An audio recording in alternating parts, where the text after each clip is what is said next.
رسول پاک کا وصال ہوا نا، حضرت بلال نے منہ سے لفظ ہی کوئی نہیں ادا کیا.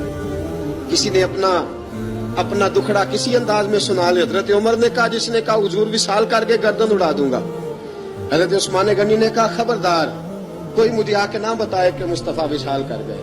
حضرت علی المرتضیٰ رضی اللہ تعالیٰ عنہ نے فرمایا، نہ بھائی میرے مصطفیٰ پر تو موت آتی ہی نہیں جس طرح آپ لوگوں پہ. سب لوگوں نے اپنے اپنے اظہار کر لیے نا، بلال نے کسی کو دکھ بتایا ہی نہیں.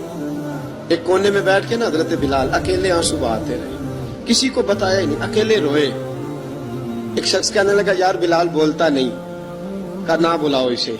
عصر کی نماز کا وقت ہوا نا تو وہ بلال جو کعبے کی چھت پہ بغیر سیڑھیوں کے چڑھ گیا تھا، وہ بلال جو کعبے کی چھت پہ بغیر کسی سہارے کے چڑھ گیا تھا، اس بلال کو کہا کہ بلال چل ذرا آذان پڑھ، مسجد کی چھت پہ چڑھ جا.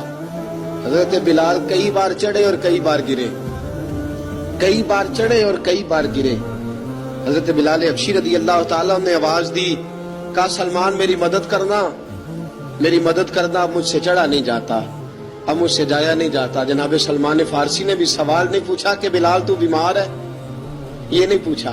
حضرت بلال کو دو چار صحابہ نے اٹھایا، چھت پہ پہنچایا. بلال نے اذان شروع کی.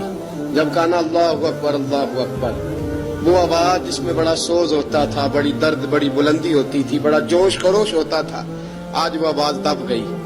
جب بلال نے کہا نا اشہد ان لا الہ الا اللہ، حضرت بلال رضی اللہ تعالیٰ عنہ نے تھوڑی دیر روک کے سانس لیا. جب کہا نا اشہد ان محمد الرسول اللہ، جو سارے چپ کھڑے تھے نا ان میں سے ایک بابا رو پڑا، جس کا نام ابو بکر صدیق تھا. جب حضرت ابو بکر صدیق کی آنکھ میں آنسو آیا تو حضرت بلال چھت کے اوپر زمین پہ گرے، زمین پہ گرے اور کہا ابو بکر یہ ڈیوٹی کسی اور کی لگا دے، یہ ڈیوٹی کسی اور کی لگا دے، اب میری روح اجازت نہیں دیتی، مصطفیٰ کریم کے بعد مجھ سے اذان نہیں پڑھی جائے گی. آپ نے واقعہ سن رکھا ہے کہ ایک بار صحابہ نے بلایا، دوبارہ آئے، حضور خواب میں ملے. کہا بلال تو آتا کیوں نہیں؟ بلال چھوڑ کے چلے گئے تھے. فرمایا اب میرا یہاں دل نہیں لگتا. ملک شام کے شہر حلب میں چلے گئے تھے، چھوڑ دیا تھا مدینہ منورہ. اب میری نگاہوں میں جچتا نہیں کوئی، جیسے میرے محبوب ہیں ایسا نہیں کوئی. حضور خواب میں ملے، آئے مدینے. حضرت بلال آخری بار، لوگوں نے کہا اذان پڑھو. کہا مجھے وہ اذان بھول ہی گئی ہے جو مجھے مصطفیٰ کریم کے زمانے میں پڑھا کرتا تھا، مجھ سے نہیں پڑھی جاتی. نہ مجھے کہو، میں کیسے پڑھوں؟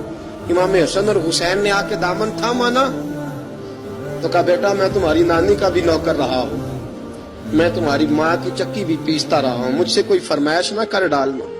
میں نے نوکری کی ہے اور مجھے اگر اللہ نے توفیق دی تو میں تمہارے بچوں کے پیر بھی دھویا کروں گا. لیکن امام حسن رضی اللہ تعالیٰ عنہ نے فرمایا بلال ایک بار تو اذان سنانی پڑے گی. سنائی بلال نے اذان.